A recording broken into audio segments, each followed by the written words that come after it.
Welcome to today's Explainer. I'm absolutely thrilled you're here with us. Today, we're unpacking a really fascinating and kind of intense systemic critique of the modern credit industry. We're pulling this right from a deeply thought-provoking source text to explore the hidden mechanics of consumer culture, the psychology of why we buy the things we buy, and a traditional philosophy that pushes back against the whole system.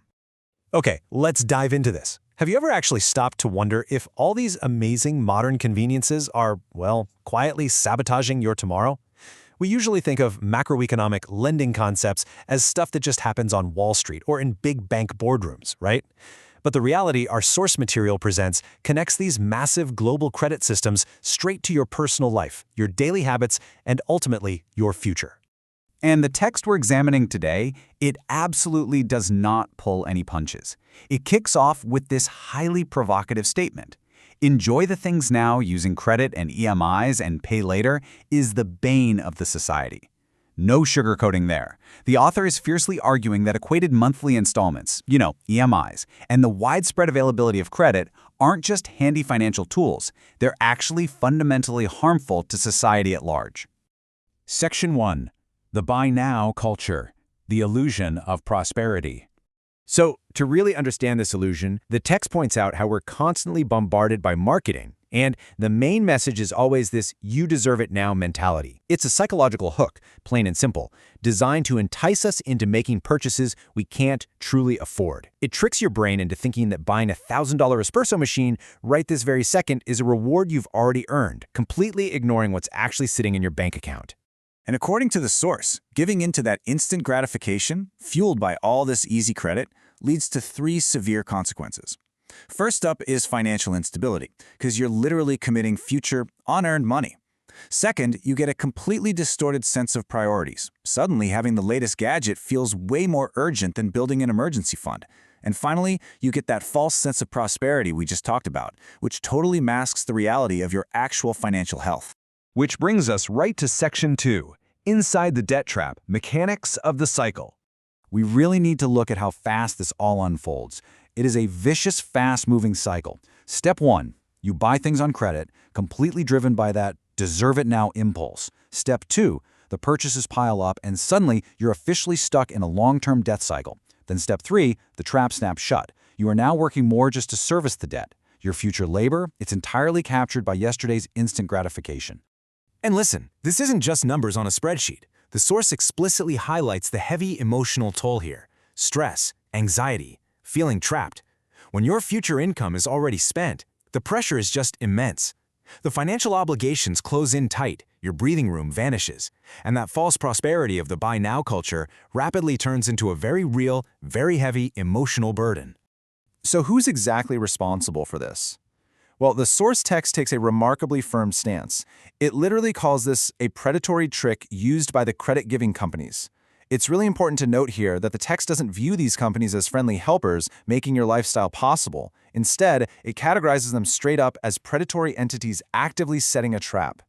Now, what's really interesting about this is exactly how these predatory tactics operate, at least according to the text. First, they monetize a consumer's lack of financial discipline. Then, they profit massively from interest and late fees. They purposely use incredibly complex interest calculations, and they hide the real terms from the average person. They make it so easy to get into debt while making the true cost of that debt almost impossible to understand. And the thing is, they know exactly who they're looking for. The text argues that lenders are specifically targeting financially vulnerable consumers, people who have a really strong desire for a certain lifestyle but completely lack the current means to afford it. That specific demographic is vastly more susceptible to the buy now, pay later allure simply because it offers a shortcut to a life they desperately want but can't sustain right now. Section 3. Separating needs from wants. The traditional pivot. Let's just take a deep breath and step away from the anxiety of that debt trap for a second. The core counter-argument here is the traditional philosophy of delayed gratification. The text defines this as earning your money first, setting a strict budget, and committing to purchasing items only when you can afford them outright. It's a total rejection of the instant gratification culture, putting long-term savings and true financial prudence way ahead of immediate credit-fueled possession. The source actually sums up this philosophy beautifully with this quote: "We should work hard and pay for the things that are necessary and a need of the day. The crucial takeaway here is that this approach forces a profound perspective shift. It demands that you actively pause, take a step back, and distinguish between what is a genuine, immediate need and what is just a passing, culturally driven desire. And this brilliantly illustrates exactly what that looks like in daily life. Using the exact examples from our source material. A basic transportation car, that's a need. But a luxury model car, that is a want. A standard home for shelter is a need. But a much larger, more expensive home than you can comfortably afford is a want. The traditional pivot requires the discipline to look at these comparisons, choose the need, and leave the want until the actual cash is in your hand. Which leads us to Section 4, the virtue of discipline, building resilience. Choosing this kind of discipline isn't just about avoiding late fees, it's actually a super empowering reward system. By sticking to it, you build a remarkably strong financial foundation. You start accumulating actual assets, not just servicing debt. You gain incredible control over your personal finances, and you're suddenly prepared for unexpected expenses or economic downturns.